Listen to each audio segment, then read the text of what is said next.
নমস্কাৰ টাইমলৈ স্বাগতম মই অভিলাষ আৰু লৈ আহিছো এটা গুৰুত্বপূৰ্ণ খবৰ চৰৰ লোককো দিয়া হ'ব ভূমিৰ পত্ৰ মুখ্যমন্ত্ৰীয়ে বৃহৎ মন্তব্য কৰিছে পোনপটীয়াকৈ কৈছে চৰৰ দুখীয়া মানুহক দিয়া হ'ব পট্টা মাত্ৰবোৰৰ পৰা মাটি কাঢ়ি আনি চৰৰ লোকক দিয়া হ'ব মাটিৰ পট্টা আৰু ভূমি নীতিৰ অধীনত এই পট্টা প্ৰদান কৰিব চৰকাৰ এই মন্তব্য মুখ্যমন্ত্ৰীৰ পোনপটীয়াকৈ কৈছে মাত্ৰবোৰৰ পৰা মাটি কাঢ়ি আনি চৰকাৰী নীতি অনুসৰি বা ভূমি নীতি অনুসৰি মাটিৰ পট্টা দিয়া হ'ব চৰৰ দুখীয়া লোকক আৰু এই সন্দৰ্ভত মুখ্যমন্ত্ৰীয়ে কি কৈছে লৈ অহাৰ চেষ্টা কৰিছো জনাই আছো টাইমত বিগ ব্ৰেকিং ডাঙৰ খবৰ চৰ অঞ্চলৰ প্ৰকৃত দুখীয়া ভূমিহীন লোকক প্ৰদান কৰা হ'ব মাটিৰ পট্টা এই মন্তব্য মুখ্যমন্ত্ৰীৰ উচ্ছেদৰ পাছতেই দিয়া হ'ব মাটিৰ পট্টা চৰৰ মাতব্বৰৰ কবলৰ পৰা সকলো মাটি কাঢ়ি আনি দুখীয়া লোকক দিয়া হ'ব ভূমি উদ্ধাৰ আৰু পট্টা প্ৰদানৰ ক্ষেত্ৰত নাই কোনো হিন্দু মুছলমানৰ প্ৰশ্ন ৰাজ্যত বৰ্তমান সময়তো উচ্ছেদ হ'বলৈ লাখ লাখ বিঘা ভূমি আছে আৰু সেই ভূমি উদ্ধাৰ কৰিব চৰকাৰে অসমৰ চৰকাৰী মাটি বেদখলমুক্ত কৰিবলৈ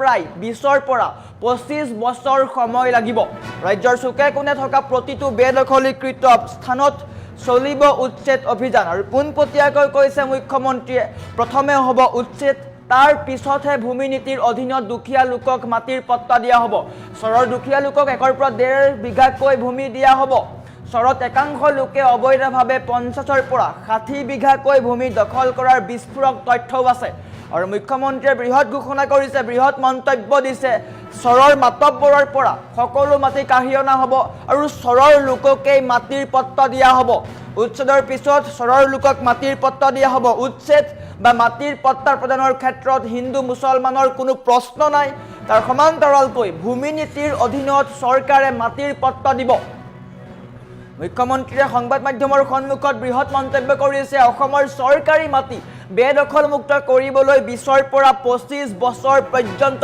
সময় লাগিব ৰাজ্যৰ চুকে কোণে থকা প্ৰতিটো বেদখলীকৃত স্থানত চৰকাৰে উচ্ছেদ অভিযান চলাব প্ৰথমে উচ্ছেদ হ'ব তাৰ পিছত ভূমি নীতিৰ অধীনত দুখীয়া লোকক মাটিৰ পট্টা দিয়া হ'ব 1ৰ পৰা 1.5 বিঘাকৈ মাটি দিয়া হ'ব চৰত একাংশ লোকে বৰ্তমান সময়তো 50ৰ পৰা 60 বিঘাকৈ ভূমি দখল কৰাৰ বিস্ফোৰক তথ্য আছে বুলি মুখ্যমন্ত্ৰীয়ে কৈছে আৰু এনেকৈ চৰ অঞ্চলৰ প্ৰকৃত দুখীয়া লোকক মাটিৰ পট্টা দিয়া হ'ব ইয়াত হিন্দু মুছলমানৰ কোনো কথা নাই চৰৰ দুখীয়া লোকেও মাটিৰ পট্টা দিব এনেকৈ মুখ্যমন্ত্ৰীয়ে বৃহৎ মন্তব্য কৰা দেখিবলৈ পোৱা গৈছে এটা গুৰুত্বপূৰ্ণ খবৰ চৰৰ দুখীয়া মানুহক মাটিৰ পট্টা দিয়া হ'ব উচ্ছেদৰ পাছতেই পাব মাটিৰ পট্টা বিভিন্ন সময়ত প্ৰশ্ন উত্থাপন হৈছিল চৰৰ লোকক কেৱল উচ্ছেদ কৰিছে পুনৰ সংস্থাপন কৰা নাই কিন্তু মুখ্যমন্ত্ৰীয়ে পোনপটীয়াকৈ কৈছে স্পষ্ট কৰিছে এই কথা যে উচ্ছেদৰ পিছতেই দুখীয়া যিসকল লোক আছে বা চৰ অঞ্চলৰ দুখীয়া যিসকল লোক আছে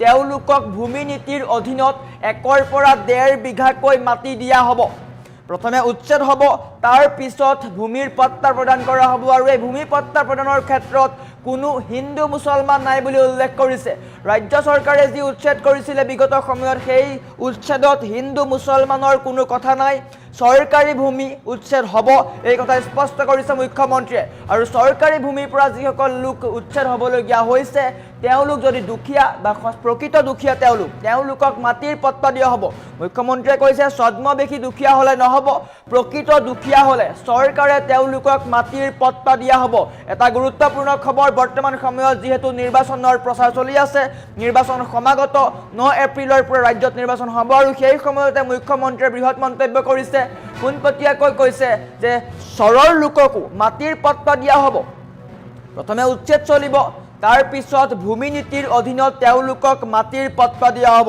আৰু এনেকৈ মুখ্যমন্ত্ৰীয়ে বৃহৎ মন্তব্য কৰা দেখিবলৈ পোৱা গৈছে চৰৰ যিসমূহ দুখীয়া লোক আছিলে তেওঁলোকক ভূমিৰ পট্টা দিয়া হ'ব মাতব্বৰৰ যি ধাৰা আছিলে বা মাতব্বৰে যি ধৰণে ভূমি দখল কৰি আছিলে সেই সকলো মাতব্বৰৰ পৰা ভূমি কাঢ়ি অনা হ'ব আৰু সেই ভূমি কাঢ়ি আনি দুখীয়া যিসকল লোক আছে তেওঁলোকক 1ৰ পৰা 1.5 বিঘাকৈ ভূমি দিয়া হ'ব আৰু এই কথা মুখ্যমন্ত্ৰীয়ে ঘোষণা কৰিছে ভূমি উদ্ধাৰ আৰু ভূমি পট্টা প্ৰদানৰ ক্ষেত্ৰত নাই কোনো হিন্দু মুছলমানৰ প্ৰশ্ন মুছলমানেও পাব চৰকাৰী ভূমি পোনপটীয়াকৈ কৈছে চৰৰ যিসকল লোক আছে তেওঁলোকেও ভূমিৰ পট্টা পাব বুলি মুখ্যমন্ত্ৰীয়ে ইতিমধ্যে স্পষ্ট কৰিছে আৰু অসমীয়া যিসকল লোক আছে তেওঁলোকেও স্পষ্টভাৱে দেখিবলৈ পোৱা গৈছে যে যি ধৰণে ৰাজ্য চৰকাৰে উচ্ছেদ অভিযান চলাইছে বা অসমৰ সংস্কৃতি ৰক্ষাৰ কাৰণে যি ধৰণে উচ্ছেদ অভিযান চলাইছে তাক লৈ কিন্তু বিভিন্ন সময়ত একাংশ লোকে প্ৰশ্ন উত্থাপন কৰিছিলে যে যিসকল লোকক উচ্ছেদ কৰা হৈছে তেওঁলোকক ভূমিৰ পট্টা প্ৰদান কৰা নাই। কিন্তু মুখ্যমন্ত্ৰীয়ে কৈছে যিসকল লোক দুখীয়া বা চৰ অঞ্চলত যিসকল দুখীয়া লোক আছে তেওঁলোককো ভূমিৰ পট্টা প্ৰদান কৰা হ'ব।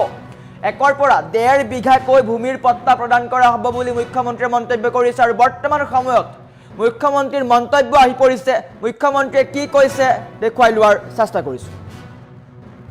50 লাখ তাৰে 1.5 লাখহে উদ্ধাৰ হ'ল আৰু এইটো বহুত ডাঙৰ কাম। মিনিমাম 20-25 বছৰ লাগিব কৰোঁতে কৰোঁতে। আৰু মোৰ আইডিয়াটো এনেকুৱাও নহয় যে এইটো হিন্দু মুছলমান। চৰতো মই মাতব্বৰৰ পৰা মানুহ মাটিখিনি কাঢ়ি মই চৰৰে দুখীয়া মানুহক মাটিটো দিব খোজোঁ। ইয়াত কোনো কমিউনিয়েল কথা নাই।